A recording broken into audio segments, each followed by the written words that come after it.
we'll have this discussion. Discussion? What discussion? This is a discussion. Combustion.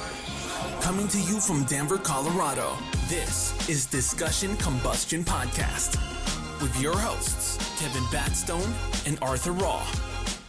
Cool that Awfully Irish recommended you to us, man, because we really like those guys and like their hustle and think they're doing great things out there. Dude, those guys are the shit.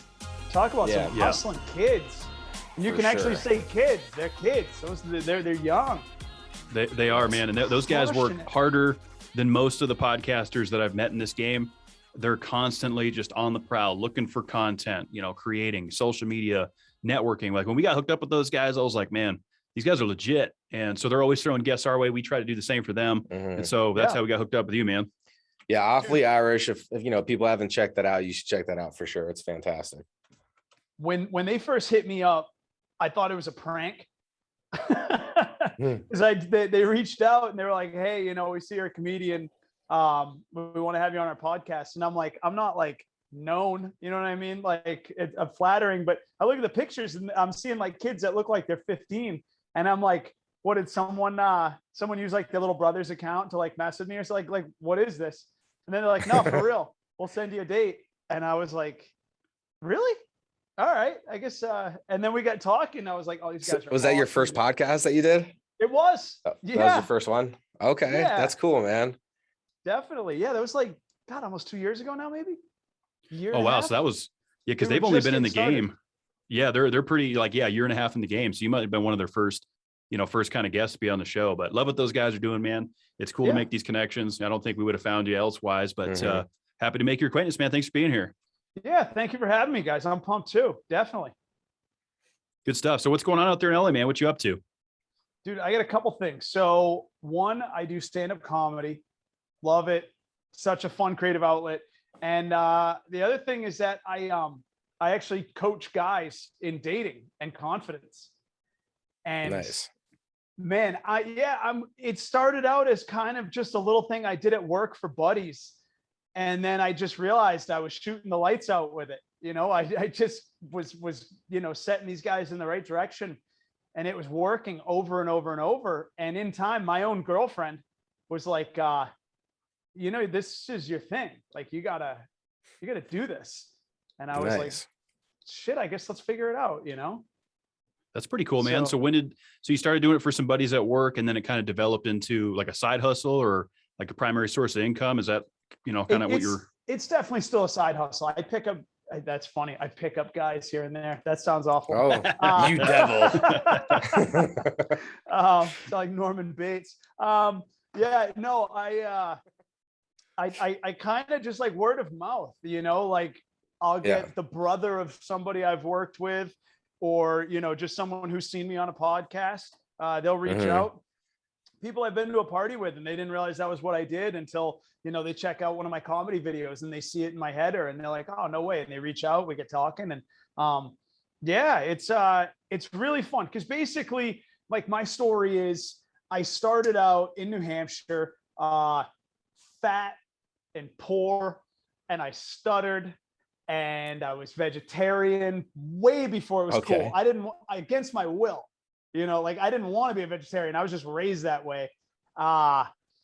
It's just like really tall, which is kind of cool, but like also you stand out, and like holes in my shoes. How tall are you then? Really tall? How tall is really tall? No, well, now as an adult, I'm just shy of 6'1". Okay, but this is when you were younger. Okay. Yeah. When I was a kid, I was like my little league coach's height. It was like I grew fast early.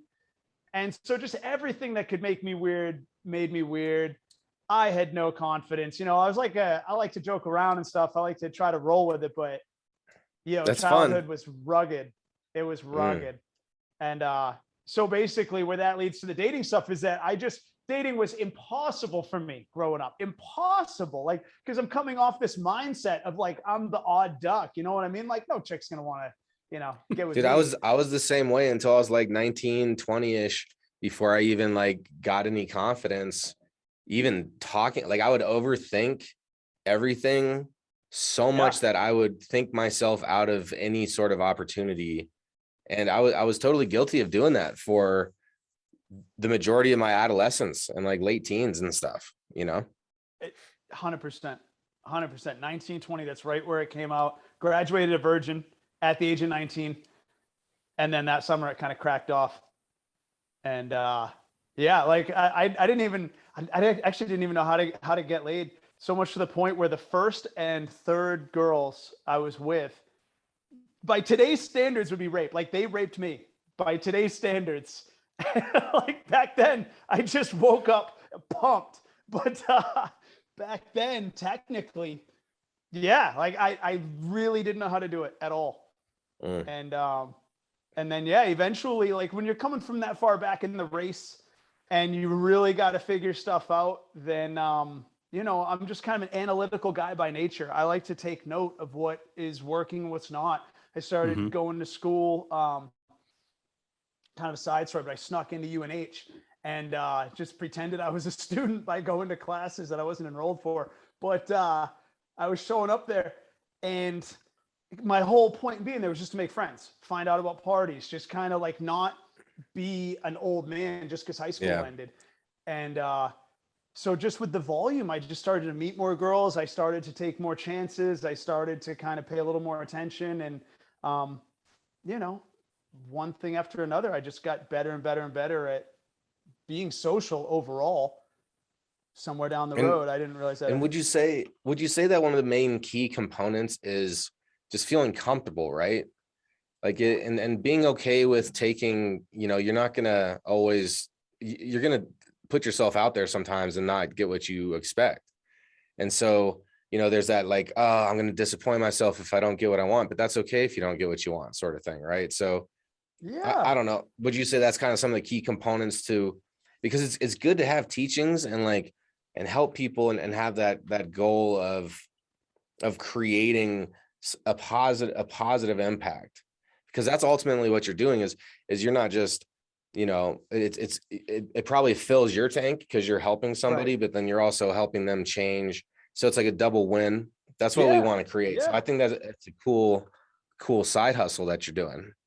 You're right on the exact same page. Like, and I felt like you're about to say, it's not all take. You were like, almost when you were like kind of talking about what you're giving to the room or you're giving to the, the conversation.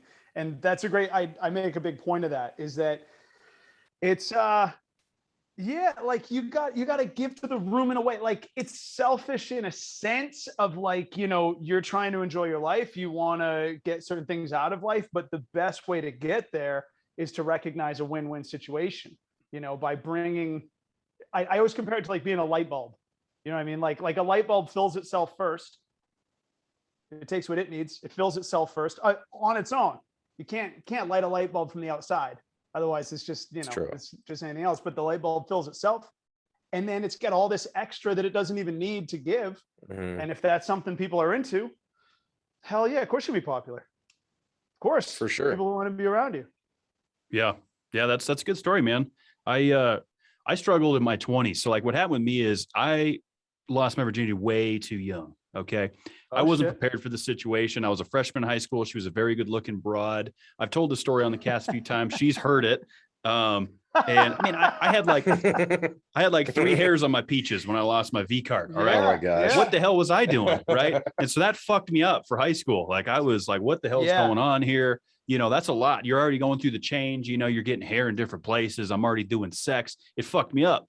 And then that carried over to my 20s. Yeah. And so then it was like, okay, I hit a point in my late 20s where I did reach out to a dating coach. His name's Corey Wayne. You might've heard of him. He's got a YouTube channel. Okay. He's pretty good. So kind of along the lines of what you do, and game changer, bro. Like it was that whole perspective thing. Like, what the hell am I doing? I had to sit down, reevaluate, and everything's been, working well since. So I love what you do, man. That's good stuff. Yeah. Dude, it's, cool. it's kind of the beauty of like learning great tips about dating is that it transfers to everything. Job interviews, friends, everybody. Mm-hmm. You really, you learn to treat it all the same. What I like, kind of my core foundation is that I teach you how to value yourself. And as long as you can truly, this sounds like it's so baseline, but it's actually overstepped by everybody. You have to set your own value. If you decide what you're worth and you stick to it and you hold like the phalanx in the 300, you know what I mean? Like you stick to that shit and mean it, you're going to do whatever you want. Because a lot of people's mistake is they get their perception of their value from outside. You know what I mean? Like say you get off early and you're good at baseball and people are like, oh, that guy's awesome at baseball. Well, what if you aren't that good later on? Then what? Now you're worth nothing. You don't make the big leagues. Now you're a bum. That sucks, or say you go out, you get a Ferrari. Everyone's like, oh, you got a badass car. You must be awesome. But then what happens when you park it? You know what I mean? Like you gotta decide who you are, and then you don't need from people, which so is true, man. When it gets real crazy. Like if you can, and it's tough. It's tough to like really be true. I mean, especially when there's substance abuse out there and, all these other things that can misconstrue what we're actually thinking about. And so, because I've dealt with some of that stuff too, where, things are just getting in the way unnecessarily. And where I'll conform to something that I know long-term isn't going to work for me, but then I did it long-term. And then like you kind of lose a piece of respect for yourself because you're frustrated because you're doing something that you don't really want to be doing. And so there's like that battle that you have to at least try to think about and be aware about.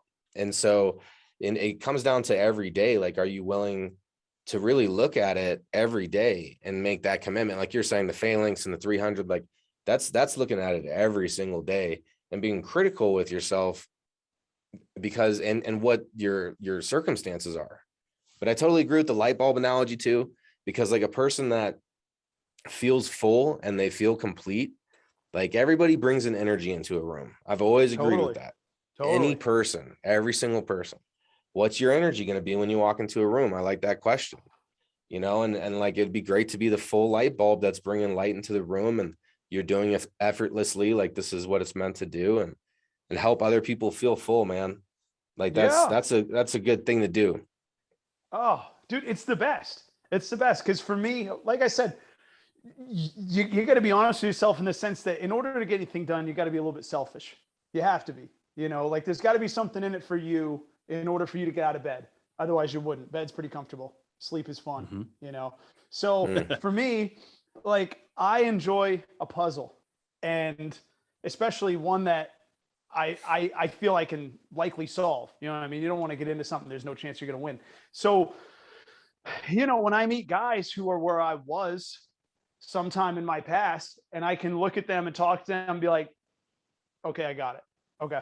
All right, I see where you are. I can get us out of this. I can give you a map and you can get us out of this in the sense, because you've got to be the one to do it. You got to develop the muscle. Otherwise, I'm just going to carry you to the finish line. You're never going to win the next race. But if I can give you the map and I can watch you succeed, oh, that's fun.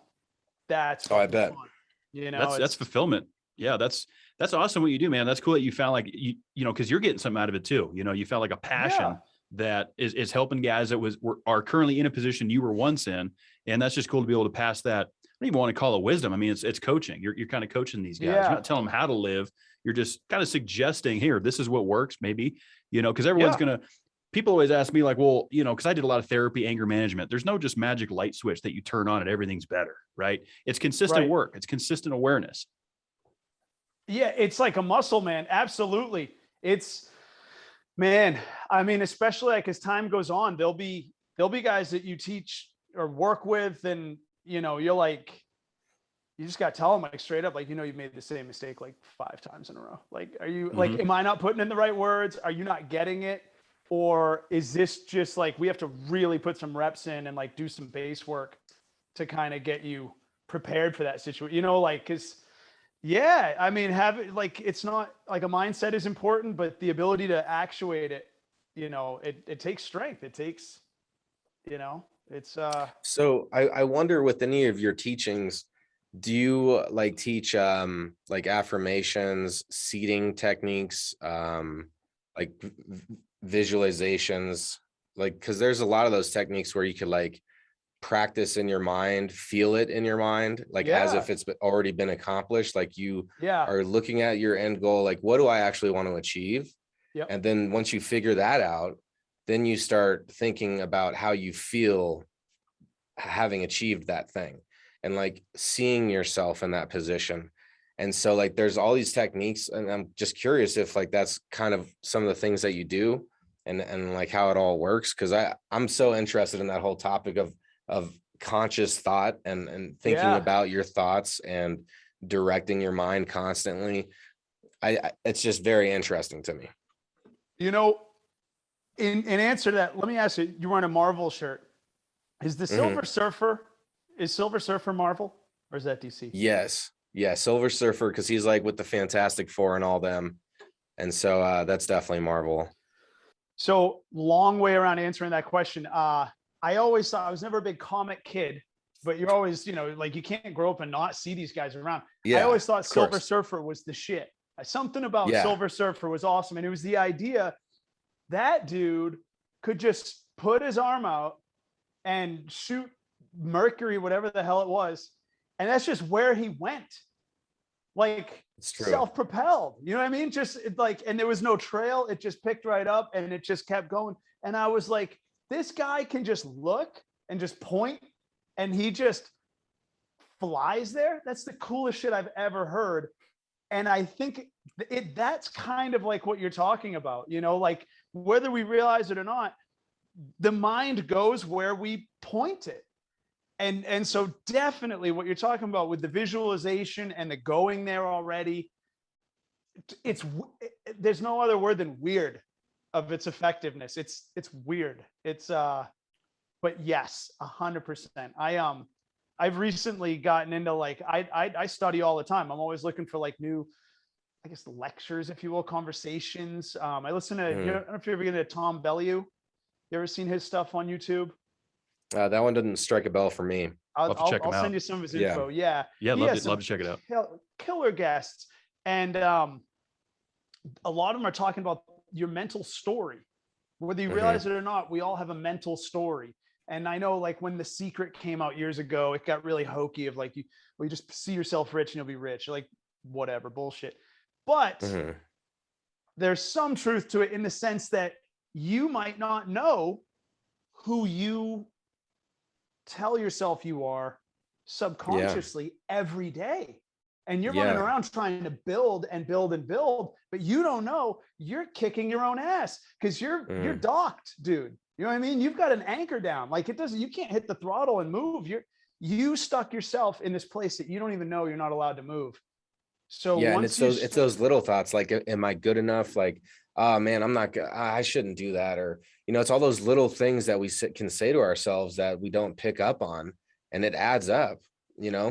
So it's good to be conscious of those little things. And look, I've been practicing affirmations and thoughtful, conscious thought or whatever for a long time. And I always need to practice more because the mind is like a fucking Mustang and that thing is bucking.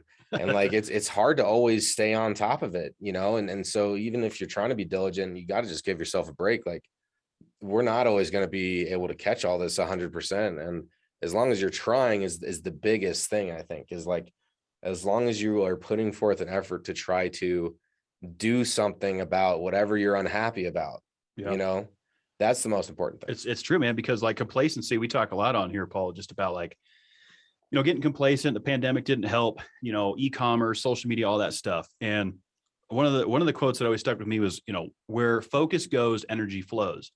And that kind of ties into the affirmation piece a little bit. Like if you're focusing on the negatives, that's what you're going to see. You know, if you build yourself up, you take some chances. And we talk about the 5 second, you know, we've started this whole 5 second thing that we challenge our listeners to do. And listening to your intuition, you have 5 seconds before your mind's going to talk you out of it. Should I ask that girl out? 5, 4, and your mind's going to start talking out. Just do it. Kind of go for it thing. Yeah. It's dude, it's wild stuff, man. Like I've even heard that there have been studies that go even back into like Stoicism, where many groups, like scientific studies and, you know, kind of the out there sort of whatever thoughts, prior to the age of 7, it's believed that up to 95% of the rest of your adult life can be forecasted as an outcome based on your experiences up to the age of 7. You're such a sponge at the up to 7, where everything's brand new. Your ability, if you're going to learn another language, you start the kid before 7. If they're going to start an instrument, start them before 7. Like, just your highest likelihood of success for developing lifelong skills.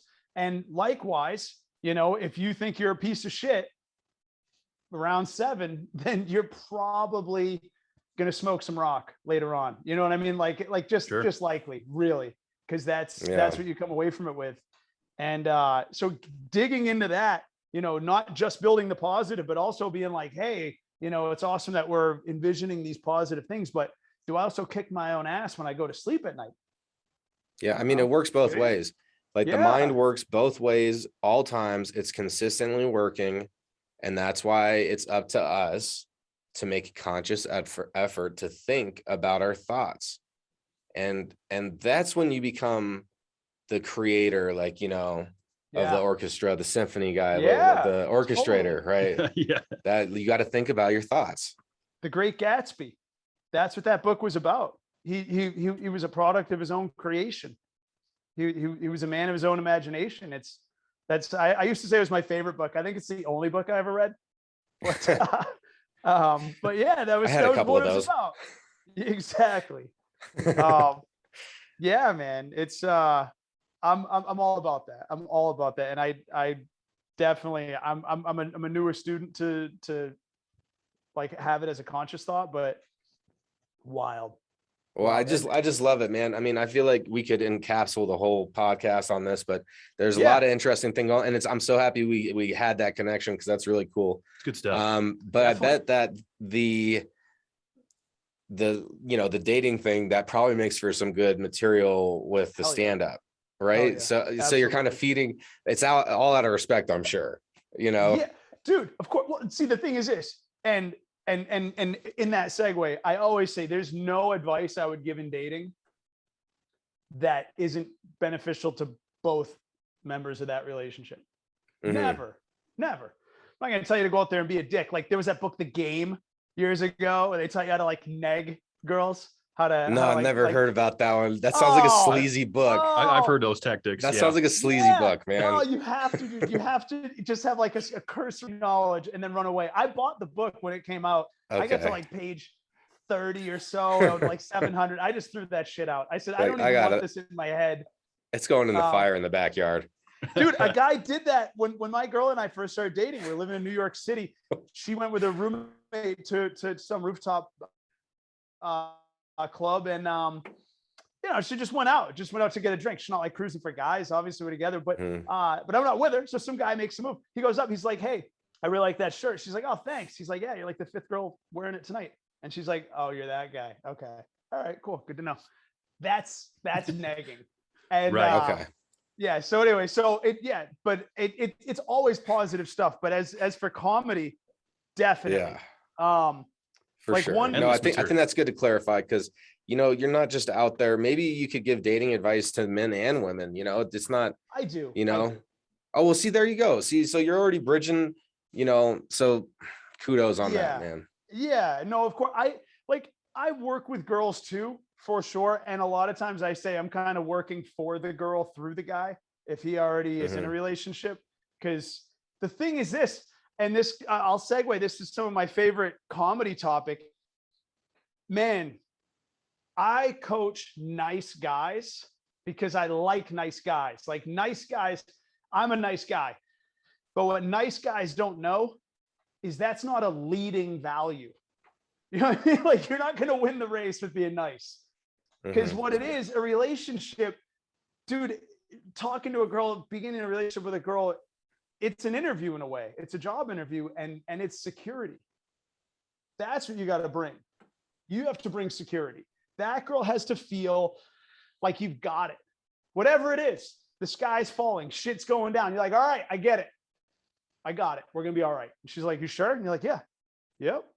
And like, it doesn't mean you know kung fu. Doesn't mean you can bench press 500 pounds. Doesn't, you know, just fucking, you're like, look, I get it. We're going to figure this out. And then she'll be, oh, thank God. You know what I mean? Like that's part of, in a sense. I mean, sure, everyone has to provide their own security in a sense. Of course, I'm not saying women are like helpless without a guy at all, but it's a man's job to bring security. We're just naturally bigger. We're the hunters, they're the gatherers. There are different roles. And if the girl feels like you lead with nice, then she's going to feel like you're weak. She's going to feel like you're going to get smoked out in the real world. And she's going to have to do it all by herself when you come back beat up. But if you make her feel safe, like it's like, you know, I mean, in a negative perspective, the reason girls date assholes, you always hear girls, especially in school, girls are like, my boyfriend's such an asshole. That's kind of like a cliche. How true is that in you seeing this, you know, as like an industry sort of thing? Yeah. I mean, assholes always get laid. Always. Assholes do not have a hard time getting laid. The reason why, I can give you a solution. The reason is because he's such a dick, even to the girl, that she's like, you know what? I wish he were nice to me. I wish, but at least I feel safe. He's such a fucking asshole that he's going to get where he's trying to go. We're going to get the good table. We're going to get, our food's going to be hot. You know what I mean? And we're not going to get run over. Like, and so that's sexy. That's attractive. That makes sense. You know what I mean? It's true, man. That does make sense. You're hitting on some legit shit. I kind of got turned on right there. Yeah. That's that attractive piece. No, it's so true, man. That's exactly what I learned too when I was being coached a little bit, as far as like why that works and what doesn't work, and how women instinctively are looking for a leader, someone that is going to make them feel safe and secure. And the job interview piece, that's probably the best like analogy, because every first date does feel like that. You know, you're going through like, well, I need to check your references. But for them too, right? Like them too, of course. We're holding equal power, right? The social standards, I feel like the man has to bring so much more to the table, especially, you know, on that initial interaction, whether that's approaching a girl at a bar asking for a number or whatever that case may be. You know, the pressure's on the guys. Yeah. And I'm with both of you. Because definitely one of the things I do teach to guys, not even as like a trick, but it feels like a trick, is to flip the interview. Because a lot of times, guys, before you go up, like you were saying, I'm going to give myself 5 seconds to decide if I should go ask that girl out, because you're nervous. Your palms are sweaty, you know, mom spaghetti, all that shit, whatever. Like you're doubting yourself. You're being like, dude, she probably gets guys way better than me, who make more money, better looking. If I want her, we all think that shit, right? All of us. And so you're shooting yourself down. You're betting against yourself before you even ask her what she thinks. So by the time you walk up to her, she's going to look at you and be like, well, you wouldn't date you, so why the fuck would I? And then you just walk away defeated.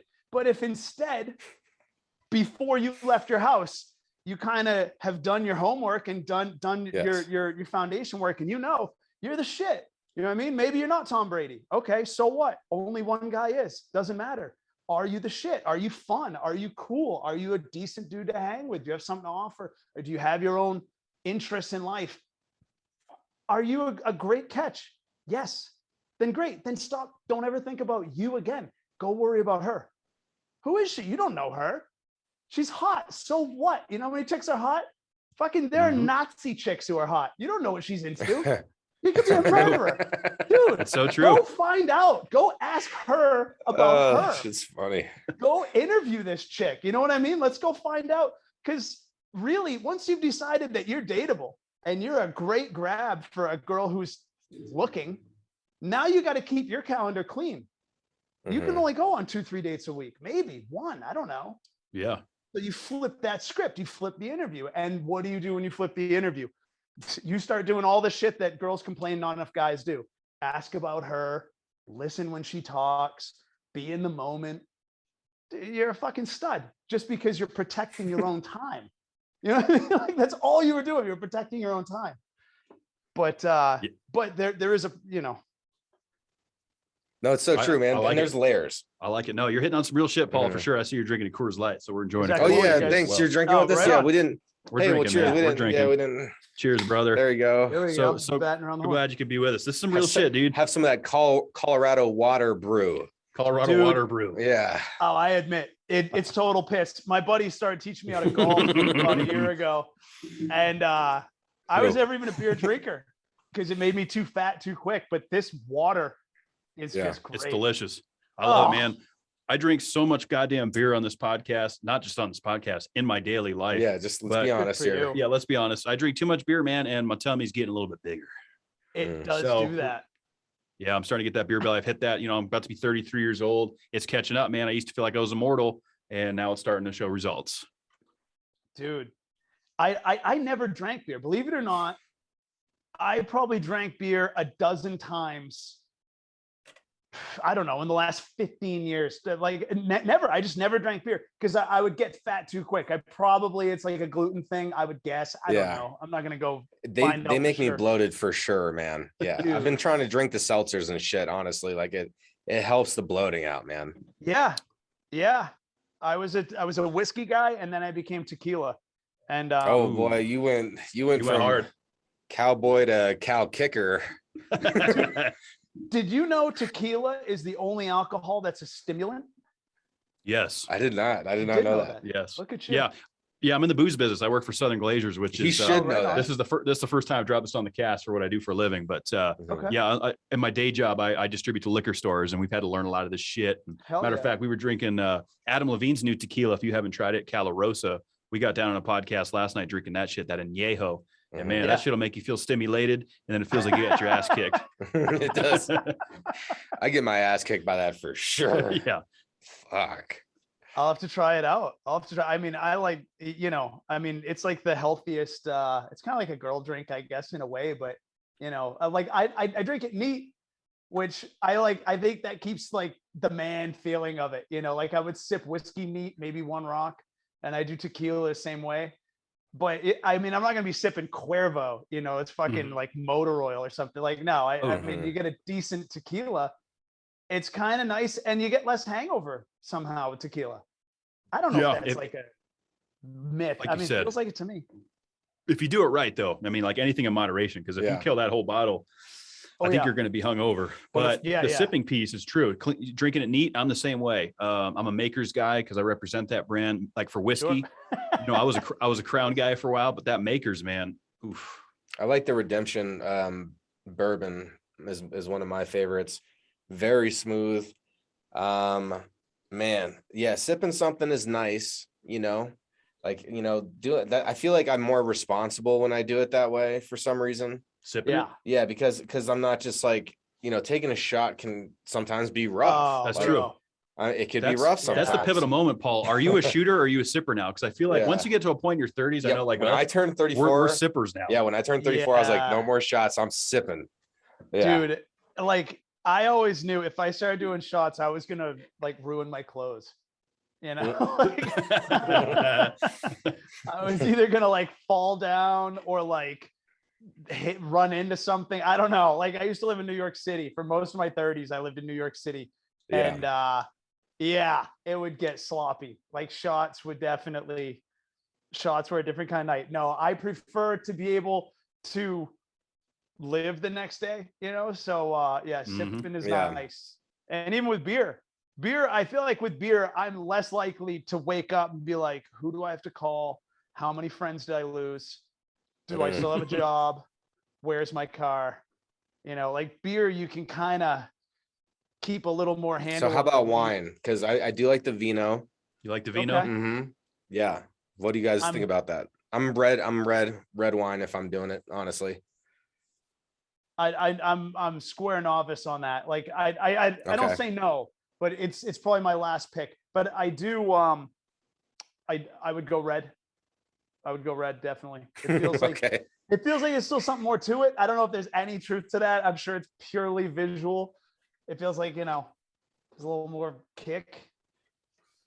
Yeah, I feel like the cabs, the Merlots, the red blends, you're getting that true Malbec flavor, whereas the whites are a little bit more sparkling. The Pinot Gris, the white Zins, Chardonnays, those are sweeter. Those are. But it's hard to say. Like, I don't think they're gender specific because my instinct there was to be like, well, that's a girl wine. But in general, it goes kind of with your food, your palate, because the reds are going to go with like your steaks and stuff, and the whites go with seafood, right? So it all depends, man. Like I like the reds, but like, everything in abundance. Like I've been trying to tackle things one at a time, and alcohol is one of the things that I've noticed can be overdone on a weekly basis. And if I'm being honest with myself, like, come on. So, it's just interesting because that's like one of the most available. It's one of the cheapest. How many liquor stores are there per square mile? And it's just like, it's so easy. And it's just as like far as wine. You're saying with the well, wine? no, as far as everything? alcohol Booze. in Oh, general. okay. And Booze, honestly, I kind of dabble with, like the government is corrupt. I know it is. It has to be. And so like, so there's conspiracies that are true. I know that there's a lot of wild ones out there, but like What do you got? it's population control, man. Like alcohol is population control. It's cheap. It causes domestic violence, major dependencies. If you drink that shit, like, and so much you could die if you cold turkey. Yeah. Like, dude, this is a poison that is completely socially the norm. Like, works throw happy parties where they drink out their employees. Like, come on, like, so that's one thing that's deep rooted that I think is kind of interesting to think about sometimes, because it's just like, how susceptible am I being to external forces? Like we talk about trying to, be solid within, but you still have to be resilient on all the external, because you're going to get hit with shit all the time. Like, it's always going to be something new, so I'm always expecting a problem. Like, I expect to solve, I solve the problem, and then I expect there's going to be something else that's going to happen. Like, it's all good. Yeah. I think that's an interesting I've never thought of it that way. Because I'm right there with you on government conspiracies, overall conspiracies, whatever, from aliens to I don't give a shit. I love a good conspiration. Okay. And I will buy into some, you know what I mean? Like, I don't do it to knock. Any controversial ones that you want to share? No. Well, I don't know. Just to go starting with the alcohol one, like, I feel like it's interesting. You were saying that it's used as a means of population control, because I go the other way with drugs.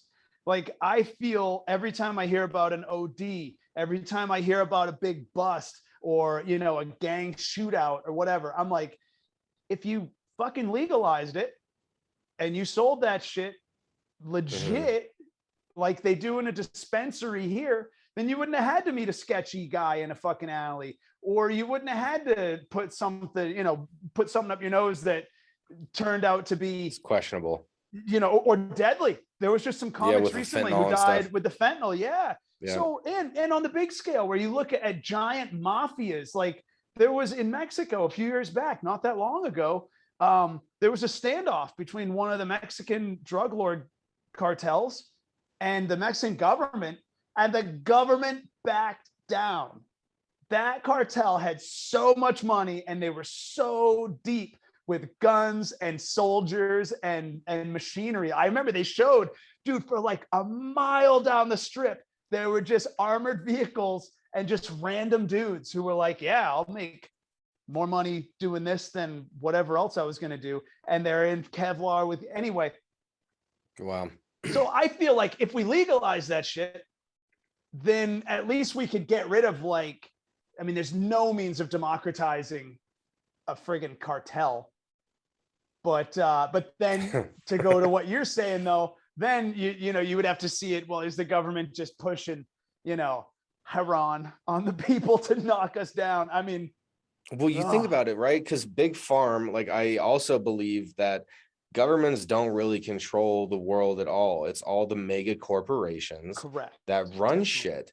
And so, like, America's healthcare shit, the whole problem with doctors getting paid extra to prescribe certain medications like opiates did and blow up, like, it's incentivized healthcare, but incentivized for the doctors and the pharmaceutical companies, and it's incentivizing the wrong people. It's not helping the people that are there to seek help. And so that is also like a huge area that it's just like, I don't know, man. It's profit over people. That's what it's become. Unfortunately, there's too much. There's too much greed. There's just too much going on. And I'd like to throw, I think I said it, I don't know, at some point in this cast, prostitution. I'd like to see that legalized and regulated as well. Not necessarily for my personal gain, Definitely. But I just, it's one of those things that's silly to me that it's like, why are we looking at this as a heinous act when you can go out to a bar, get wasted, go home with someone you just met, do the same act, but because there's an exchange of money, now all of a sudden you're a piece of shit. Dude, I can't imagine a scenario where two consenting adults walk into a room, no one is harmed, both agree to an exchange, both those two adults walk out of the room equally unharmed and both satisfied with the exchange, and they're both able to be arrested purely for what happened in that room. What? Yeah.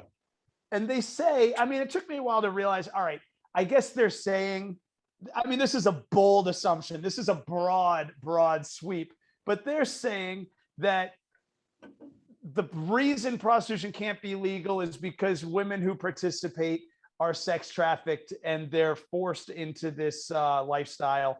And I'm sure, obviously, that's a consideration in the broad scale. Yeah, that definitely exists for sure. Of course. But to say that you're going to eliminate an industry because some section of it is perverted, great pun there, perverted on, sex, but what the fuck? Like, that's ridiculous. Like, there are women, I don't know. I mean, I'm not a woman. I'm not a woman. I'm not in that industry, but I've always joked that, like, there's something to be said for the fact that if a guy really is down on his luck, then, he could be really down on his luck. If a woman were down on her luck, as the lowest it goes, she could always be like, or I could fuck for money. And you're like, wait, what? I don't have that option. I can't be like, oh, if things get tight, I'll start having sex for money. No, that's why I need money. What are you talking about? You can solve your problem with the solution. What? It's fucking mind blowing. You don't even have to be a dime. That's true. Some teeth, you don't. Probably make even more. You make more because now you can throw in a bonus feature. Now you got something to bring to the table that is exclusive. So yeah, I mean, if it's legalized and regulated right, these gals are checked, and it's just like anything, like the way Colorado, California is the same. The way that these dispensaries bring in the marijuana, I think all of it. Yeah, I agree with your point, Paul. I think all of it legalized drugs. Yes. Yeah, I'm 100% and the war on drugs is just such a money pit that really hasn't done any good. Like it hasn't really produced anything. Like, you know what I'm saying? Dude. And it's been a 4-decade war, longer than that. I don't know, man. When you could be making tax money on it. Correct. Dude, did you hear about when they were like trying to figure out what to do with the excess after when they first started selling marijuana in Colorado? They had given such a tremendous windfall of cash to the school system that there was still like a ton left over. And they're like, turns out weed is fucking profitable. Even when you cut some in for the people and the kids, like, okay. Imagine. I'm totally down for the taxation. I'll pay a little bit more for my bud and edibles if I can help children, and that's where taxation should go. Being that New England guys, no taxation without representation. Going back to the Boston Tea Party, right? I feel like don't tax my income, don't tax that, but my personal choices, things I'm not forced to do, like income, things of that nature. Let's tax booze, cigarettes. I'm fine with that. Products that you're choosing to put in yourself, right? Yeah, prostitution, drugs, whatever. That's where the tax revenue should come in my opinion. I'm not. I'm kind of like a libertarian that way. I don't really believe in income tax and things of that nature. I feel like it can come from other sources, like marijuana. We just talked about. Look at the surplus that created here in Colorado. Some tons, dude. And also if you make it safe, like I've got a joke that I haven't done it enough, but I'm pretty pumped to start throwing it out. But it's the premise is just that like I don't really like cocaine.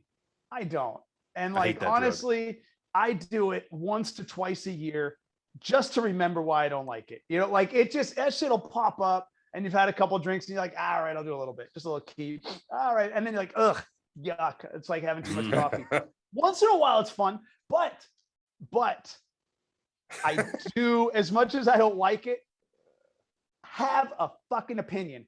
That's where I stand on it. You've got to, like, dude, everyone in the world has heard of cocaine. We know that Pablo Escobar was he was the 7th richest man in the world because of cocaine. the United States had to develop a war against drugs, which was primarily against cocaine.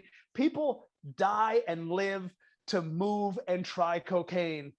And yet you could still be at a bar doing shots with some guy who's like, nah, I don't touch this stuff. You're like, but you're doing shots. Yeah, that's right. And you're smoking a blunt. Uh-huh. Dude, fucking try it once. Yeah. You know what I mean? Try it once. No one's going to give you enough to die. No one's going to give you enough for free. You know what I mean? But if your boy's like, hey, who wants to do a bathroom run? Well, rip some bumps. Just fucking try it once to know. How do you not know? It's like living your whole life. You don't go to Disney World, not fucking once. You don't go to an amusement park, like Six Flags, one fucking time. Try that shit. It's have an opinion.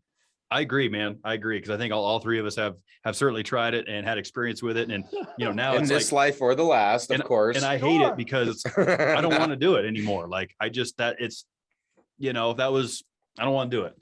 But yeah, try it so you can have an opinion to say that, rather than sitting there like, oh well, I heard that's just terrible and you're a piece of shit for doing it. Dude, that's not an opinion based on experience. So I hear you, bro. Like if you're Amish and you don't drink and you've never had a cigarette, then like, hey, more power to you. Do your thing. Like that's not for me, but if that's what you're into, I get it.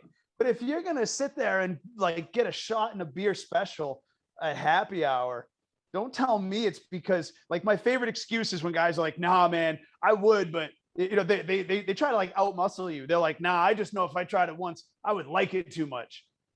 And you're like, I've heard that. Dude, you fucking sound like you should try it. Like you sound wound up. You sound wound up. That's funny, man. You throw man. your whole life away if you tried something that was too fun in seconds. Your entire life would crumble. You're built on this a house is too of cards, good. bro. My life has been meaningless before this moment. This is reality now, and so I'm going to let it take control. I'm letting it take control. Cocaine. Let's go, cowboy. Cocaine, take the wheel. Wasn't that an album? Come on. Wasn't that the girl? You got to have a little bit of self-control, man.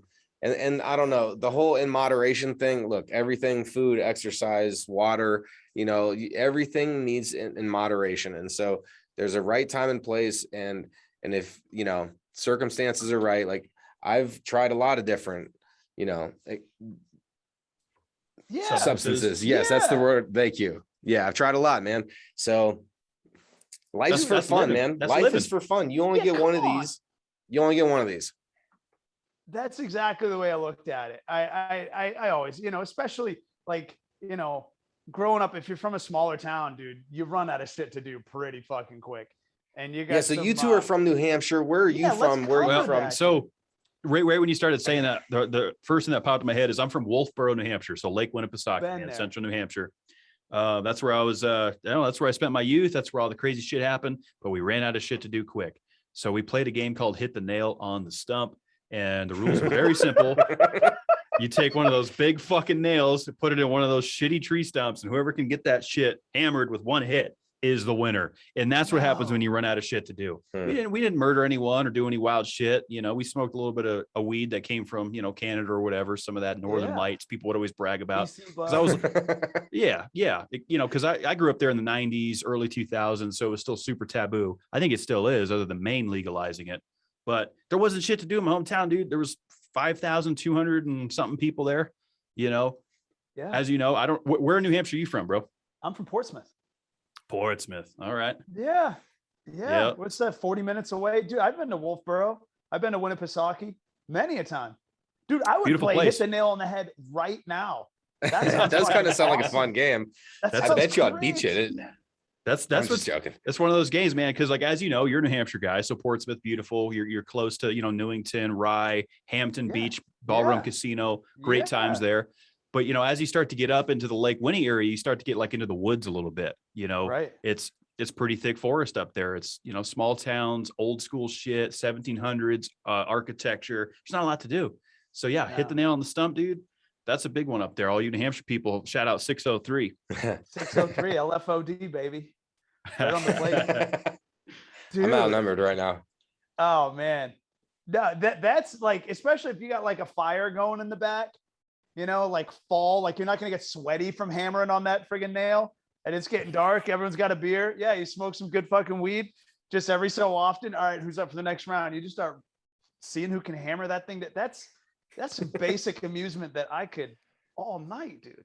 All night. Yeah. So Kevin and that's I, in our roots, man. That's at New Hampshire. We've, maybe that's why this stuff happens. But Kevin and I have all these little, we do these little competitions all the time, like where it's like, like door ball, where like you have to start with your left hand, you throw it, it has to hit the ground, then bounce off the door. You catch it with your right, and then you throw with your right the same way, catch with your left. Right. So you like have to do this repeating thing. Yeah. And so that was a fun one that we played. We have office golf, which is like this little, we call him Frederick, but he's like a little golfer, and you pull a trigger and it squeezes a little golf club. Yeah, a tiny golf club. Okay. And so like we'll do office golf and shit and fucking, I don't know, man. It's fun to be competitive is what I'm saying. It's constant fun. Competition, Paul, around these parts. Do you guys remember, and maybe this is New England, as I say, Larry Bird. Do you remember the Lay's Larry Bird commercial way back in the day? It wasn't even that long. Fuck, it might have been with Jordan. It was a while back. It was a while ago. But sounds like early 90s. Yeah. No, but he was already retired. He was already retired. And to be totally clear, it was a while ago, but it wasn't like he was, playing in the playoffs this year. It wasn't like right. It was like 10 years ago. And so they're like in an empty gymnasium, and Bird is like off the rafters, off the bleachers, nothing but net. And like they had to do these, like it was kind of like that show Dude Perfect. It was kind of like a precursor to Dude Perfect, because they were just calling these shots, and then as it like pans out, they're like through the window, down the street, off the stop sign, and it was just this like, oh, it's a ridiculous shot. Yeah. And it makes it a shot. Yeah, and if you make it, it's like horse. You're basically playing horse. Okay, it's very advanced horse. Totally. It's like a mechanical horse. It's not even organic. Very, very. It's never gonna happen. It's a commercial only. But it's funny to imagine like Larry Bird standing there with, I think he was with Jordan maybe, and they were both retired. They were already done. And anyway, yeah. So that kind of was probably like late 90s then. I feel like. Was it even? God. Had to have been, because I'm trying to remember what 90s. When did Jordan retire? Was it 97, 98? I'm not too sure. I don't even know, but I think they were both done. I just okay. Like somehow trying to make it seem like I'm not delusional, and maybe it was. Maybe that commercial is fucking 25 years old. I could be told, but I really feel like Grandpa Simpson. I really thought that shit was like 10 years ago, and they're both retired. Maybe I'm way wrong. Maybe You're just having too much fun, man.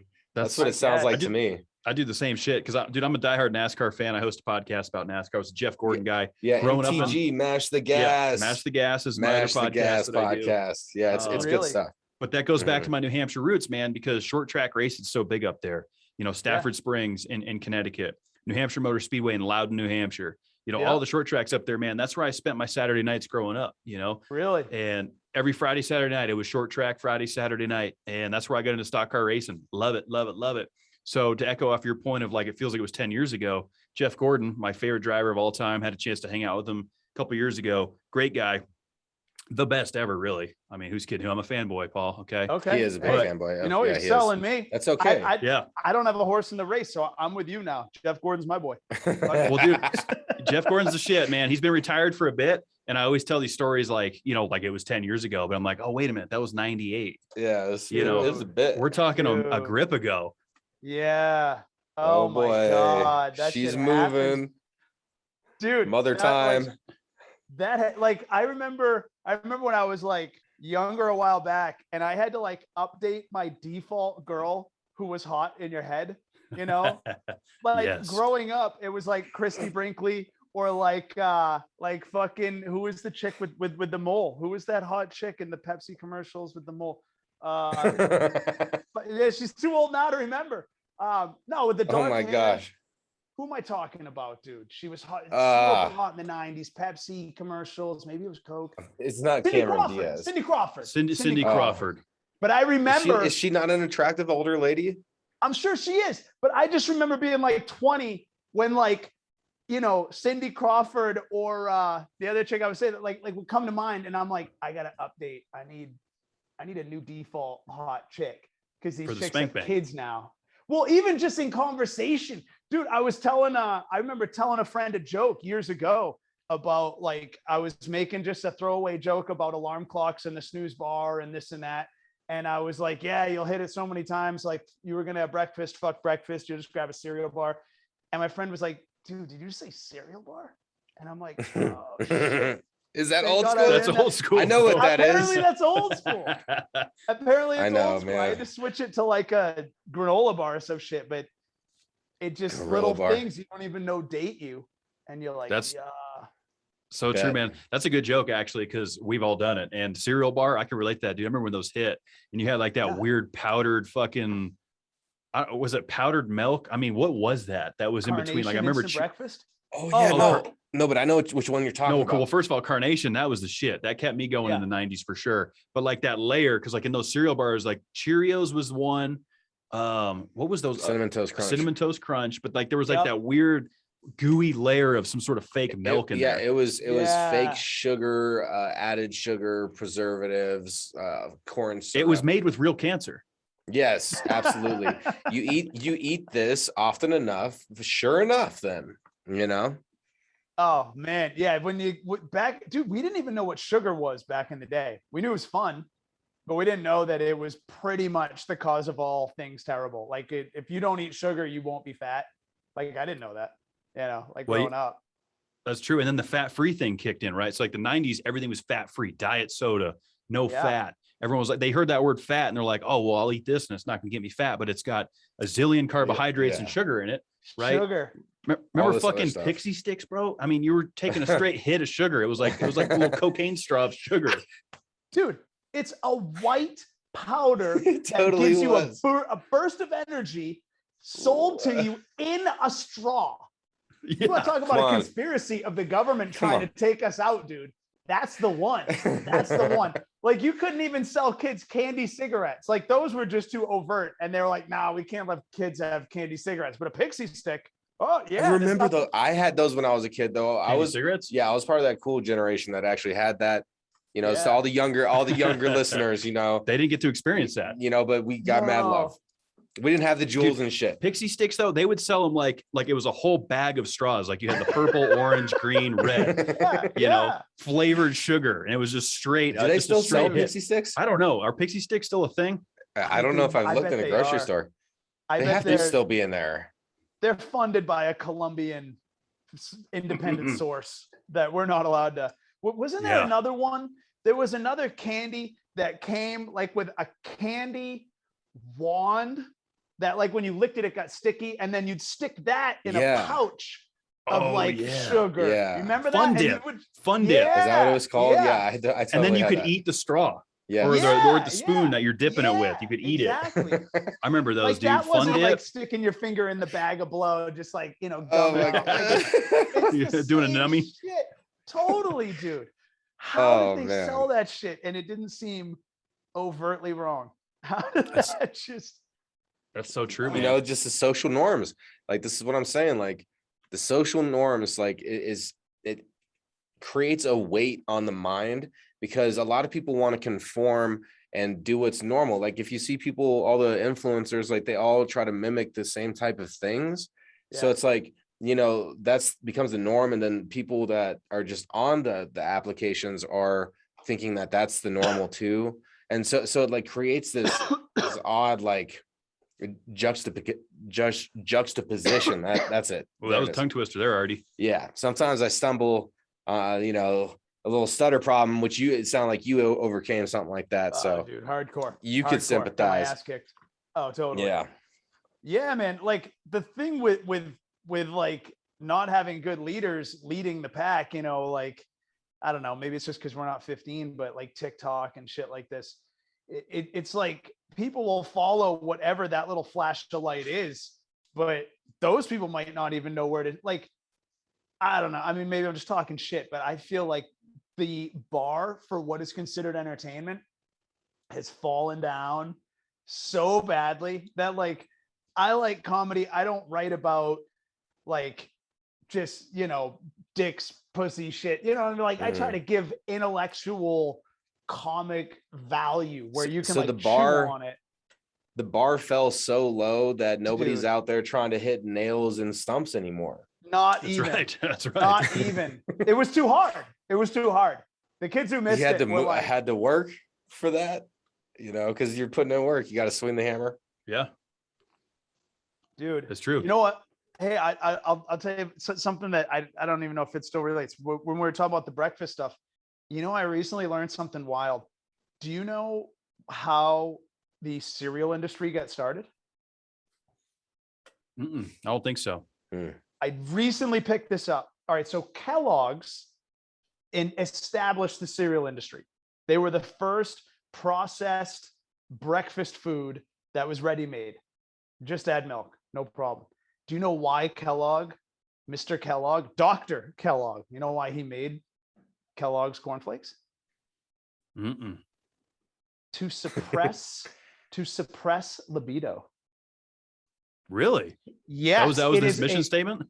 Dude, he had a hospital for people who were like, I gotta go back. He felt people were oversexed and it was like causing like a social deterioration. This guy opened a hospital for people who he would try to like reform, and he made cereal because essentially like he thought, I think he thought it would make you feel a little sluggish, like the sugar and like just the carbs of it would knock you down a little bit, and you just wouldn't, I don't know how many people he thought were having sex in the morning that were causing pregnancy, but look into that. It'll blow your mind.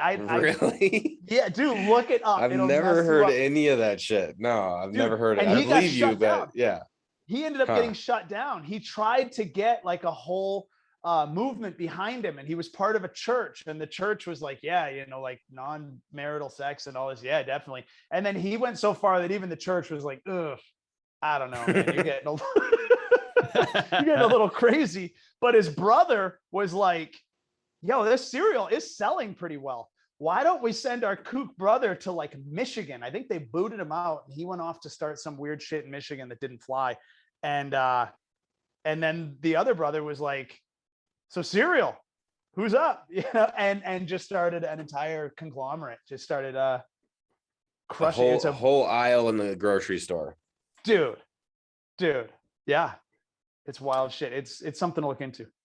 That is something to look into. I love cereal too. We've talked about that a couple times on the show. I like them old school cereals though. Like I don't like all the sugary shit.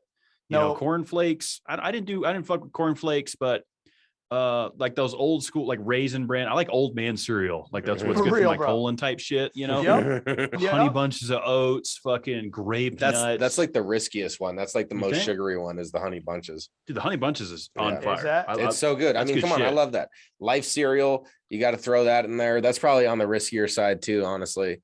But yeah. The 90s got kind of wild, like with like the Count, what was that? Count Chocula or whatever. Fucking Cocoa Pebbles, bro. Dude, you never had any of that?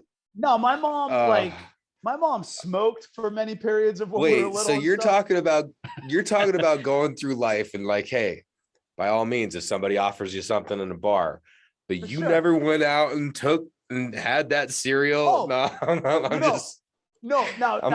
around. It pissed me off. No, I'm saying we weren't allowed. If we weren't allowed, it pissed me. Maybe that's why I say go try some blow, because my mom wouldn't let me have. That's where it stems from. Okay, we're getting to it now. If I could just get over that trauma, I would never make that message again. Oh, that's where it stems from. You couldn't have that sugar hit in the morning. Dude, my mom would make us get Teddy peanut butter. Do you guys ever have Teddy peanut butter? It just had a little picture of like a teddy bear, and it was just peanuts and salt. That's what it was. And it was like, now as an adult, I'd get into it. But as a kid, I'm like, give me that fucking Jif.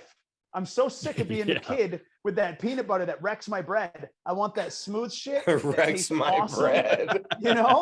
Come on, dude. That's true. That is funny. Yeah, you're right. When you're a kid, you want that sugary peanut hit for sure. Dude, I spoon out some shit now. Like as an adult, I'll eat that shit right out of the jar and maybe I'll get like Healthy Balance or something, but it's got to have at least 3 grams of sugar. You got to make it a little bit fun, not just because Oh yeah, my mom would get us on the squarest shit. Dude, we were vegetarian. We would eat tofu. Yeah, because you were mentioning that, but you did say it wasn't your decision. So I'm starting to put the pieces together a little bit. Dude, I got my ass beat regular, not like knocked out, but I mean, just like made fun of. Because, dude, in the 80s, this is the fucking 80s, dude. When I was a little kid, and 90s, and vegetarian wasn't a thing yet. So you're like in a car full of kids, and everyone's like, "Let's go to McDonald's," and the parents like, "All right." And the kids are like, "Yeah," and you're like, "Fuck." And then they're like, "What do you want, Paul?" And I'm like, "Yo, can I get like a burger without the meat?" Oh God. Like, that silence would happen. That silence right there. And they're like, "What the fuck did you just say?" And I'm like, "I don't know, just like with the cheese, I guess, and like a tomato." And they're like, "Are you okay? Like, what do we need to call child protect? Like, what? Who hit you?" And now I like never didn't have the meat. And then the way it ended though was great. The way it ended was fucking awesome. So I had like my aunts on my dad's side, they were young, right? They were like in high school when I was a kid, and they would fuck with me a little bit because they were funny women. And one of them was becoming a dietitian, and she would fuck with me the least, but she decided to have like the big play. She goes, "Paul, I'm a dietitian. If you don't eat meat soon while you're still developing, you won't ever have the enzymes to break down meat. So you will never be able to have it, even if you want it later on." And I'm like, "Oh shit, you just broke my head. You just fucked me up." And I was in 5th grade, and I was like, "All right, no. I better try this," because I'm sick of getting picked on. And I maybe as an adult, what if I want it? I don't know. So I go to school, and the lunch lady, I'm just a kid. dude, and the lunch lady would give you a fucked up. They didn't know what to do with a vegetarian back then, so they didn't have like an alternate meal. They'd give you like a spork of like government peanut butter. They'd give you a slice of celery, a slice of wheat bread, and a slice of white bread, because like we don't know, just give them a little bit of throw it all, and it was gross. So one day I was like, "Yeah, I'm getting a hot lunch, and I'll get the hamburger." And she's like, "Aren't you? I can't. I don't know if I can do that. Do you have like a note from your mom?" I don't need a note from my mom. Just give me the hamburger. She's like, "All right." So I get the hamburger, and you order it in the morning. You know, like they come around to your room or whatever, and you tell them. Oh, okay. So you're looking forward to this. No, I'm dreading it. I'm dreading it, dude. I don't know what to do with a fucking burger. I'm terrified. Okay, shit. I'm scared out of my mind. So I get down there, man, and I get my burger. And I'm like, I can't believe this is the day. This is the first day, you know?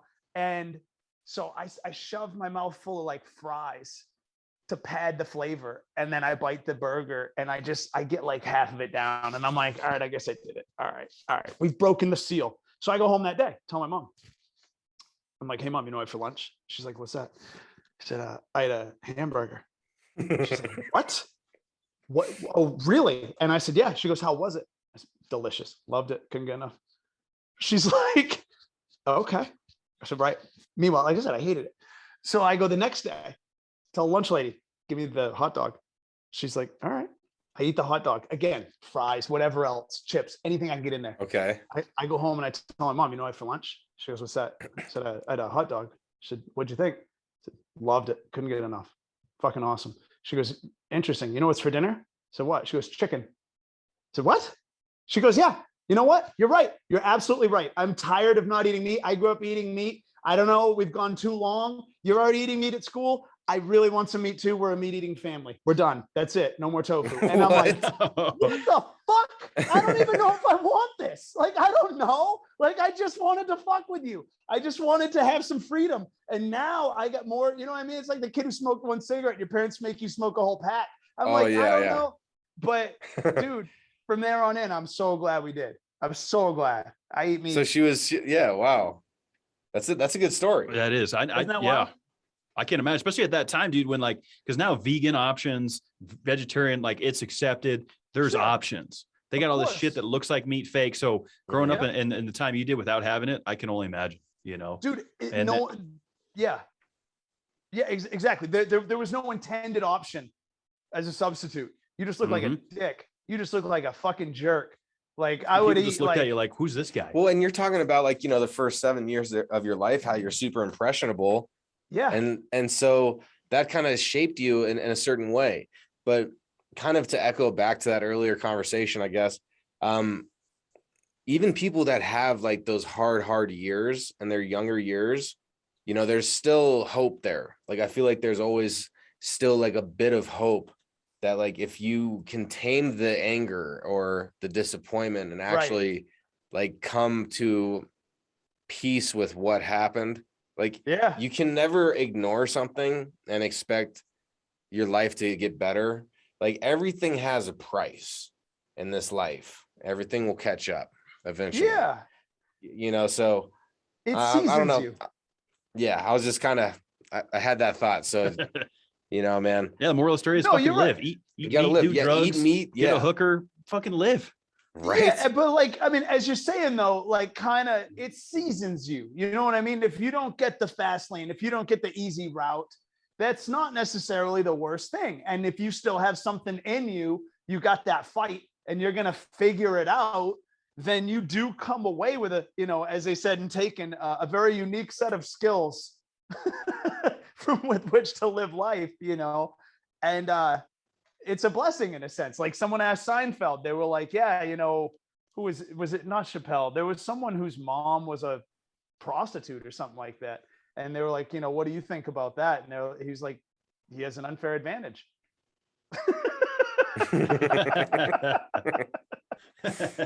It's like I grew up in a upper middle class Jewish Long Island house. You know, I figured it out, but that guy, it's going to be easier for him to be a comedian. You know, like, that's strangely enough. You know, it's sure. Yeah, you come out of it weathered, tempered. You know, that's what, that's life, man. That's what makes great experiences, and obviously makes for great stories for comedy. You got any shows coming up in the Denver area, man? You coming out here? Yeah, dude, I would love to. I gotta take a look at that. I hear you guys have an awesome scene. Oh, dude, Denver is a great comedy scene for sure. Comedy Works, fantastic. You know, Wendy does a great job with that club. Our good buddy Brant Tobler, he does a lot of shows over there, man. Yeah, it'd be cool to get you in town, dude. Yeah, you know what? I actually mean that. Because I've switched over to a job that my day job is remote. So that's kind of the intent of it, is that opens up the possibilities. Yeah. Yeah. I could work from a hotel room and do a handful of gigs anywhere. So that's awesome. I'll reach out to you. I'll be in touch with you guys about that. For sure. That'd be great, man. Yeah, we're like 5 minutes from Comedy Works. Yeah, Comedy Works South is just literally, you can throw a fucking rock from our studio down there. So we go hang out, check out some shows here and there, and it's a lot of fun, man. We love the comedy scene, and Denver's got a good scene. Well, comedians are like, you guys are dying breed, because, you know, you have to be super honest with yourself, like to where you could joke about the hardest things, right? And you know, bring some light to it.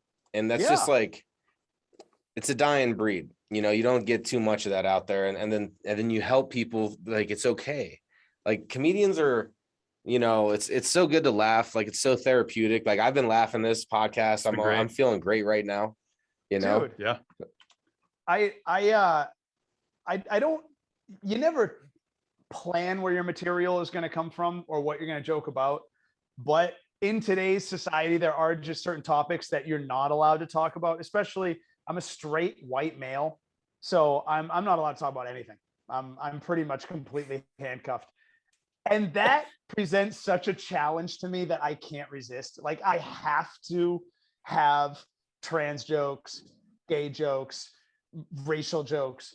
But the challenge to me is to be able to thread the needle. I want to be able to, I always say, it's like being a tour guide on like a safari. I'm going to take you to where the lions come right up to the window, and you're going to shit yourself a little bit. And when we pull back, you're going to be like, I didn't lose any fingers.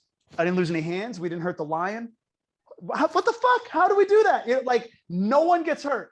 I tell trans jokes that I would tell the trans crowds. I tell gay jokes I would tell the gay crowds and have. But like, I think that comics were kind of, it's like WD-40. You know what I mean? Like, we get to talk about shit that no one's allowed to talk about. And that's the fun of it, because we don't have HR. We're the last job with no HR. I love it. That's what I love about comedy, man. Is it's I say it all the time. Like, Bill Burr is probably one of my favorite comics. You know, Theo Vaughn, Dave Chappelle. Love those guys, man. I love Dave Chappelle's last special, and I love Dave Chappelle's stance on, you know, especially the trans portion of that, because I listened to that whole special, man. I didn't hear anything offensive in there. Dave Chappelle has been a legend for fucking years. He's been Yeah. real. And, you know, people are losing their fucking minds over this special. And I just think it's ridiculous, you know, and I like the way he closed it, man. Until we're all laughing together, I'm done. And that's how he closed it. And it's so true. It's like, we're here to laugh, have fun, man. Mm-hmm.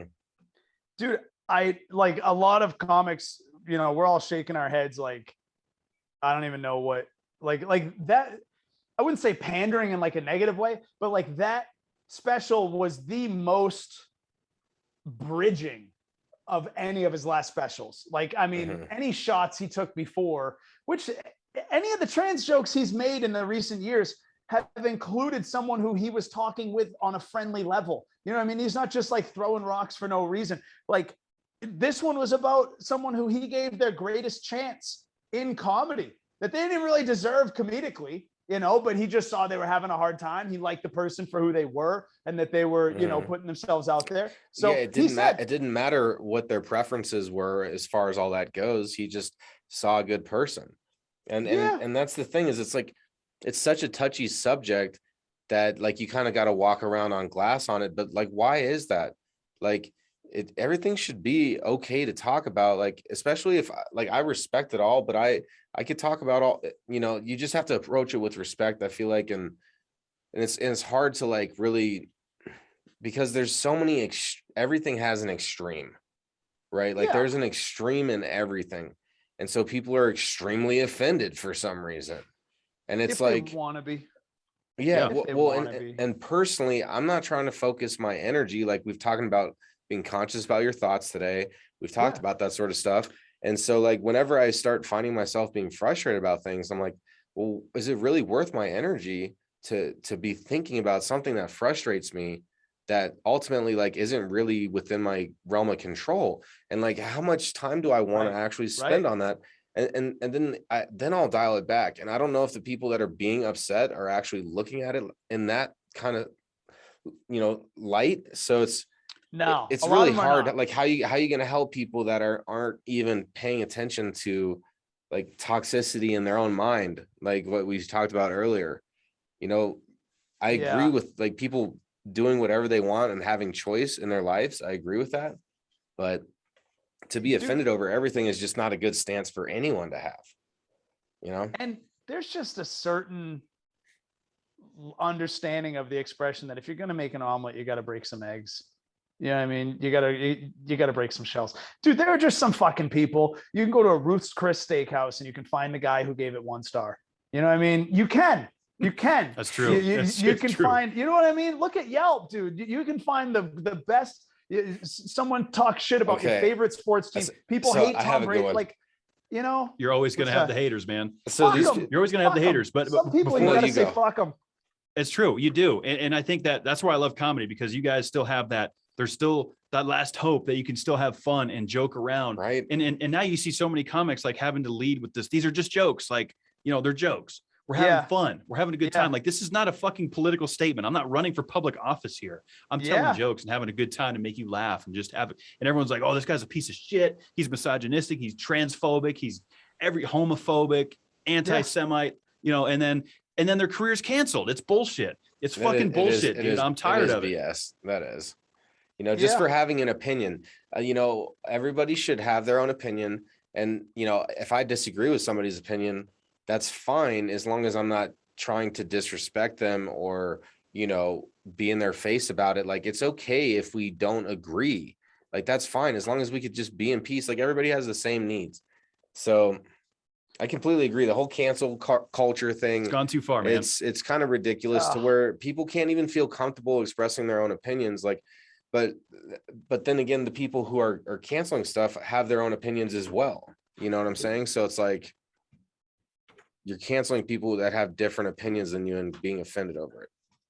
Dude, I think in a way it also just provides some comedic spring, you know, because like just knowing that you're not supposed to talk about these topics, or knowing not even that you're not supposed to, but that people feel so repressed in even being allowed to have opinions, that it gives you such a springboard for any sort of a creative solution, any sort of a creative identifying thought. that people are like, oh, fuck it. Like it makes them thirstier for that glass of cold water. You can really come through and satisfy with a well-crafted joke on a taboo topic. Everybody's thinking these things, right? Yeah. Like, just because you're not saying it doesn't mean you're not thinking about it. Dude, I was telling my neighbors the other day, I said, all right, so on like trans topic. So I get it. To the extent that I can, I understand that it's complicated and it's stressful to be trans in today's community, today's society. I get it. But if we're being balanced in the thought, to be clear, it's also stressful for people even who aren't trans. It's stressful for everybody. Yeah, life is just stressful. Yeah, but even the trans topic, because here's the thing that's kind of fucked up. Yeah, specifically.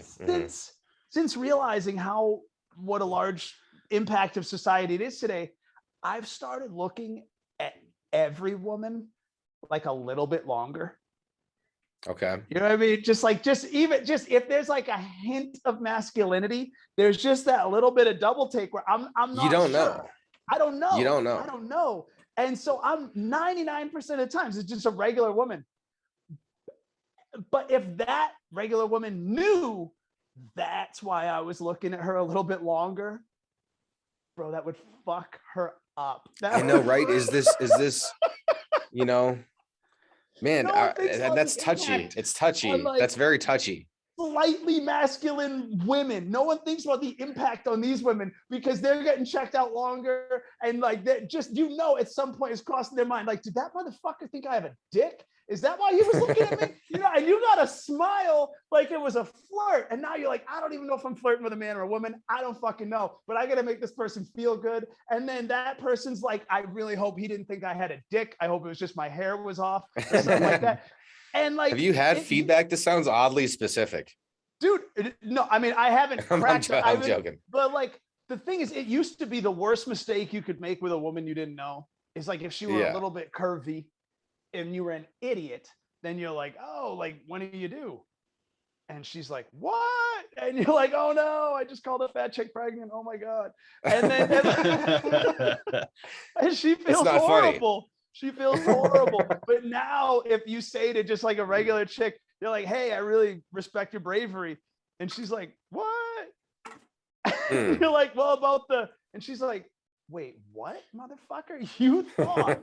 And now the thing, dude, the chick who was a little big, she could go to the gym and just work it off. You know what I mean? It's an easy solution.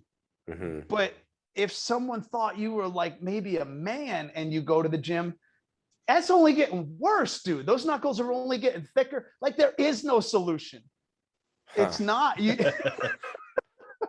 So I'm just saying, like, it's fucking stressful for everybody. You know what I mean? Like, honestly, it's for everybody. That's true, man. We're all in this together. We're all struggling equally. I don't think like one struggle outweighs the other, and I think we've kind of lost touch with that a little bit because it's like you said, we're, straight white men, our hands are tied a little bit and we're, we got to kind of tread lightly here. Like even on this cast, I mean, I've received some very heartfelt emails from passionate people about some of the stances that I take, and I appreciate the feedback, but what are we doing here? Such a reasonable guy. People are giving you shit, huh? Oh yeah, and I love it, man. Because it's honest. And we don't have enough haters, honestly, man. I love it, man. Where are they at? Bring it, because that means people are getting involved. But it's like, what are we getting upset about? Like, why are we letting this affect our day? When you lay your head, like, do you have to send off these angry tweets? It's your choice. It's your choice. But like, come on, man, let's have fun. We're all struggling together. We're all in this shit show together, regardless. I know some people have some, tough challenges. I'm not disregarding that, but it's like, man, our backs are getting pushed against the wall here. Like, I hate that feeling, Paul, where like, before I say something, I'm like, oh shit, I gotta rephrase that or rethink that. Like, I've had to completely reprogram my brain sometimes. And I feel like, am I being real right now? Or am I just conforming to this bullshit? We dance around the flame. Essentially. I feel like we dance around it. Kind of like what you're saying. You bring people on the safari, you bring them right there. Yeah. But you still go home with all your fingers. Yeah. Exactly. No one got bit. No one got bit. No one got hurt. Like on either side, you know what I mean? Like either side. Because, dude, like, I think that the problem is, and it's also part of what brings me joy in helping guys in the dating, is that there's no fucking masculinity anymore. There's none, dude. You can't find that shit anywhere. You even watch the NFL. Everything's a taunting. Everything's a hold. Everything's a fucking like, dude. And all the announcers who played 20 years ago are like, it used to be you could kick a guy in the head in that play, and he would, you know what I mean? Like, it wouldn't even know. Yeah, but, it's true. So, like, I think now the problem, because there isn't a lot of education on individual strength, an opinion that you came up with on your own, and you stand by your own opinion, even if there's no one else to back you, and understanding the muscle that uses, that instead it's about conformity now, because everyone's individually weak. There's so much individual weakness. The only way you're strong is in a group. And so you just find a group, you agree with what the group says, and God fucking help you if you make the worst mistake possible. And you say it bothers you so much that you don't have an individual talent or personal fucking contribution, that you instead say, you know what my contribution, you know what my personal response set is going to be? I'm going to bring other people down to my level. I'm going to stop rising to other people's level. And I'm going to try to bring those who are tall down on the floor with me. And then when they're down on the floor with me, that's going to make me feel tall. Because maybe when we're both laying here, you know, I fucking, whatever. Like when we're both on the ground, maybe I'm laying on top of someone else who is already on the ground. But that's the issue. No, that makes sense. That's the issue. Yeah. You don't get cooler because you made someone else less cool. You know, you want to destroy fucking a comedian for something he said. That doesn't make you a comedian. That doesn't make you funny. You're not a fucking star. You're an asshole. And maybe you're right. Maybe that guy was the worst. Maybe. Chances are no. I have yet to see it. I have yet to see. I mean, that's coming, you know, if somebody's practicing being a humble person, then they're not going to be bus rolling people. Like, you know, and there's this, you know, standards. We've talked about our own personal standards in life. And that's like kind of one of mine. Like, I want to keep it humble, man. And I, you know, try to be humble with myself. Like this whole project, like I've been tested for sure. Like, cause I get to talk to people I would never had the chance to, like yourself, without the podcast as a platform. Sure. And like, sometimes I just got to like, you know, dial it back. Like, well, what are we doing here? Like, we're just having real conversations with people and being open about ourselves and, you know, doing our best to help and create a platform for people to be real on. And totally. So like, you know, there's just all these different layers to like, kind of how do you want to live? What are your standards? Like, what do you accept for yourself? You know, and people who are frustrated all the time, you know, that's their standard. And yeah, they do try to pull people down because that's the norm to them. And man, what a twisted mental, like we're all in this maze and it's all happening. Yeah. Like, it's crazy how it all works, man. So we've never, sorry. Oh, well, we like to ask people, and I know you've given a lot of great advice tonight already, sure. But if you could give one piece of advice to humanity to, you know, help everybody be better humans tomorrow and a better world tomorrow, what would that piece of advice be? Build a strong you who you're proud of, and it'll probably all work from there. That's, if you got one tool, one piece, build a strong you that you're proud of, and then just set it in motion. Solid. Love it. That's so true, man. Yeah. Everyone's focused on what everyone else is doing right now, that we're losing touch with focusing on ourselves. And that's a problem. You know, it's, and social media doesn't help. The pandemic really didn't help. It's kind of, it's created that coddling situation, like, oh, well, your problems are going to be taken seriously. And that's all well and good, man, but you're totally right. And until you go out there and believe in yourself, really believe in yourself, man. Yeah. You know, that's what it is. Don't look for other people, you know, to give you the likes on social media and the hearts and all that shit. That's useless shit, man. It's, what does that really do? Dude, you know, we've never been in a society where there is so much exposure to the Joneses. You know, like you used to be keeping up with the Joneses with your neighbor, the guy who lived on either side of you, and keeping up with their house or pool or car. Okay, you know, you can get sucked into that. But now you open up your phone and there are 10,000 Joneses, dude, and they all look kind of like you, but better. And like, it's rammed down your throat. You know what I mean? That you're just a piece of shit, but you don't even want to give yourself the slack that they Photoshop their face and that they weren't really on that vacation and they dubbed it in. You know what I mean? Like they do that shit. Dude, they do. Green screen and photos. Dude, it makes you feel like shit if you're not ready. You know, if you're susceptible to that, it makes you feel small. So then you're like, well, what do I have to do to get that little bit of value, you know, keep up with them? I don't know. What do I gotta run into a screen door or some shit? Like what, you know, some dumb shit that makes you feel and look like a moron because you're doing something that doesn't even call to you just to try to get those likes. And like when we were talking about conspiracy theories earlier, I can't help but notice it. And I'm not even going to go political, but like all of social media worked hard to push people to vote. All of social media. And when we saw that they said, go vote, you know who they meant. They didn't mean just go vote for whoever you're into. They meant fuck Trump, go vote for Biden. You know that's what they meant. Facebook, Instagram, everything. Now, one of those candidates was a lot more into, as what we're seeing, mandates and keeping a lockdown going longer, keeping people isolated longer. And when you're isolated longer and the world is shut down a little longer, what do you do to pass the time? You use social media. Of course you use social media. Well, because that's the easiest go-to. Of course it is. Yeah, it's right there. And so doesn't it seem a little fucking obvious that the people who sell social media want to back the guy who's going to push you to spend more of your time on social media? Like we were saying, corporations run the world, man. 100%. Always. These damn bastards. It's presented to you as the good guy. It's presented to you as, hey, let us help you out. Let us think for you. You know, it's so I've been doing this and I've been trying to challenge myself personally with less social media time, because I, like most people, will just go to their phone when they have a free moment, like, and escape your thoughts basically. And I've been thinking about that a lot, and I've been affirming to myself, you know, like every day in every way I get better and better. And I like think about what's every day in every way mean, like, you know, the little things. What am I doing? Like, in every way, like how, and then like, you know, what am I doing better? And so it's a great affirmation. I've been really trying to drill myself with that one as of late. I like it. And that's one of the things that I'm trying to tackle, is because I like Reddit. It's fun to look at. Social media is a great tool if you use it and it's not using you.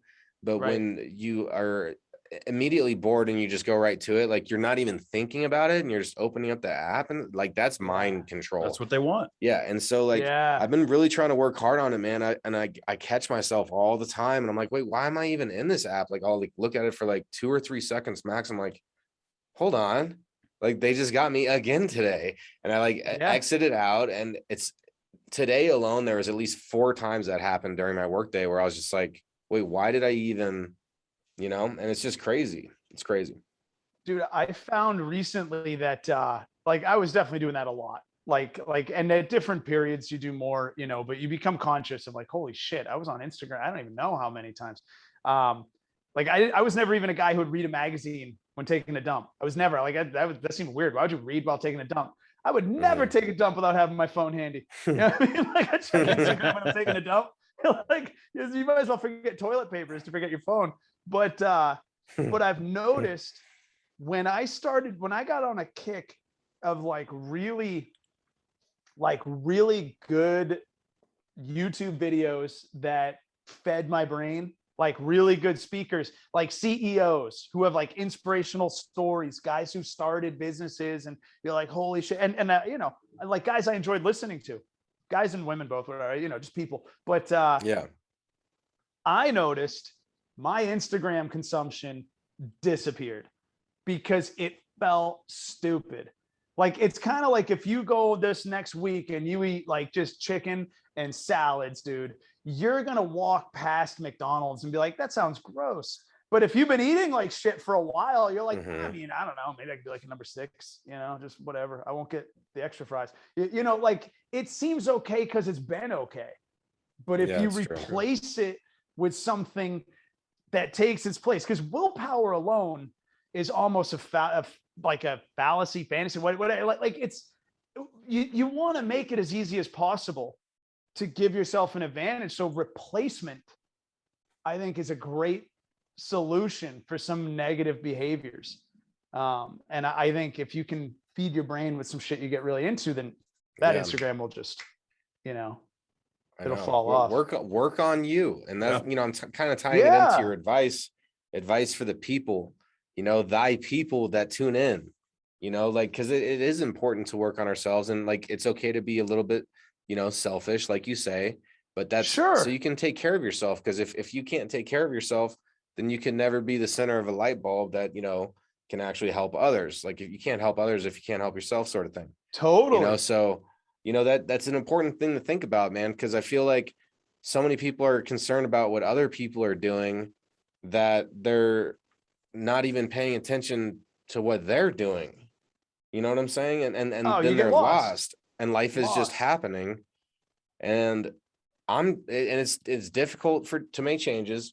Like, so believe that it's difficult to actually make these big changes in life. Like, and so you just got to do one little thing at a time. Just break it down into like the everyday, every way. Like, okay, what's something little that's tangible today that I could focus on that's going to help me get to my big picture, and so it's just, I feel like we started off with that conversation and mindful, and it's a good way to kind of, close it out too, because that is such an important place to be, of self-awareness. Yeah. And I don't hear, we talk about it in these four walls quite frequently, but I don't know how often that conversation is being had. It's hard for me to tell. Yeah. Well, but, and without asking people, you wouldn't know, but you can take a good guess based on the actions. You walk down the street, you see where people are at, you see what's going on around you, and you can have a pretty good idea that as a whole, that conversation is lacking. It's totally lacking. And some of the solutions, some of the little chips are easy. Drink more water, like get up a little earlier, eat less sugar. Some of this shit's basic, because one of the things I also tell guys is that when I teach them how to really develop their concept of their own value, I also say, don't lie to yourself. If you think you're fat, well, fucking, are you? Like, do something about it. Yeah, go to the gym, dude. Because don't just be like, well, as long as I feel good about myself, some girl's gonna find me attractive. No, not if you have Oreos for breakfast and you're a fucking jerk. You know what I mean? Like, go to the gym, dude. Clean yourself up. You got to be honest with yourself. You got to be real. You just like, you got to build something that you want to be. And then, then fucking whatever. I guess you can go as far as you want, but no, it is fun having conversations like this. It really is. This is refreshing. Yeah, dude. This is chopping it up, man. It's been good, man. We've talked about some real shit, dude. Like, holding yourself accountable is so crucial. The social media shit, we know it's toxic, but it's so crucial for what, all of us do, being entertainers and promoting your content. Like, social media is such a blessing and a curse in that sense, where, you reap the benefits, but you see the bullshit at the same time. And, it's our choice to choose. What are we going to put our energy on? Are we going to be mad about this, that, and the other? Or are we going to look at this and say, hey man, this is a great opportunity. I'm not going to let this ruin my day, kind of thing. Because so many people are just, oh, did you see, like we said, keeping up with the Joneses. We're going to let this ruin our day. Really, that's what you're going to get upset about? You got to pick and choose your battles, bro. Yeah. There are people close to me. I had this conversation today with a good friend where, we were having coffee and just catching up. And then we started talking about like, oh, can you believe the government's doing this? And can you believe it? And before you know it, like, dude, you're in a rabbit hole. And like, I'll message, like, shit, I'll just say my own dad, Like, my dad, he lives in New Hampshire. There's not a lot going on. It's getting darker earlier. It's getting colder. He's more inside more. And he's sending me more texts about like, oh, can you believe fucking go Brandon, whatever. And what is this go Brandon Let's thing? Go Brandon. I only seen like one picture today and I had no context. I have no idea. Oh, it's because you want to tell him? You want me to take it, Paul, or you got it? Because this ties into NASCAR. Oh, he's a big NASCAR by all guy. means. No, by all means, it's you. So yeah, real quick. I'm sure everyone's heard about Let's Go Brandon at this point. It started at a NASCAR race in Talladega, Alabama, about 4 weeks ago. Brandon it wasn't Brandon Jones. It was Brandon Brown won the NASCAR Xfinity Series race. He came down, and the entire crowd behind him was cheering fuck Joe Biden, fuck Joe Biden. And the NBC announcer that was interviewing Brandon said, listen, they're cheering, let's go, Brandon. That's how she interpreted it. Okay. And this thing has gone parabolic. Yeah. Really? People are having a field day over this let's go, Brandon thing, but it translates to fuck Joe Biden. Huh. I saw today that there's a rapper who made a song called Let's Go Brandon, and it replaced Adele in the #1 spot. Oh my God. No. I didn't even know he made a song. I didn't even know, but this isn't even like on a social media joke. You know, I think my life was better before I knew about this whole. Yeah. No, I'm joking. well, my point was going into it was just that like sometimes, and like we hope we have friends who will remind us if we go down a path. You don't want your diet to be all one thing, man. Your mental diet. You don't want to just because. You know, it's entertaining to be like, holy shit, you know, and you want to have a concept of the world like, wow, the government's fucked up or this is crazy what's going on. But then you got to have your vegetables too, man. Like you got to back out of that alley. Yes. You know what I mean? You don't want to be that guy like, you know, Conspiracy Bob or something. You know what I mean? You don't want to be, that's your day. Because otherwise, yeah, your day will suck. It doesn't, you can't change the world. I was telling my dad, I'm like, well, what did you do for fun today? You know, like, what did you do? You know, not that I'm always like, you know, Mr. Yeah, but what did you enjoy? Like, what's fun? Like, you know, what's happening? Yeah. You know, did you go do something cool? You know, I don't know. What'd you have for lunch? Just fucking anything, dude. Get a bag of Doritos and change. Just enjoy something, man. Go get an ice cream cone. Totally. What the fuck? You know, It's so important. It is important, man. It goes back to everything in moderation. Like it's okay to be angry about some things and be pissed off, but it's like, is that what you're going to focus your entire day on? You know, what else was good? For real. What else was good? That could be 3 minutes, like get the 3 minutes by. Yeah, focus on the good times. You know, fucking, you know, I busted 3 nuts today. Like that's a good day. Oh, you know, there's always something to be happy about. Yeah, don't let them Good win. for you, Kevin. Well, I'm not saying I did. I just use that as an example. Yeah, I was gonna say 3 nuts, man. That's goddamn. I mean, that's something to be. I didn't do that, healthy. but you know, I have I'd a like healthy to. co-host. Shit's great, man. No, but honestly, great conversation. We're gonna keep chatting with you, man. But a pleasure having you on, and we just love the energy that you're bringing into, you know, your scene out there and trying new things, man. I've done a lot of sales in my life, so I understand what it's like to be a salesman, and I'm a freight broker by day.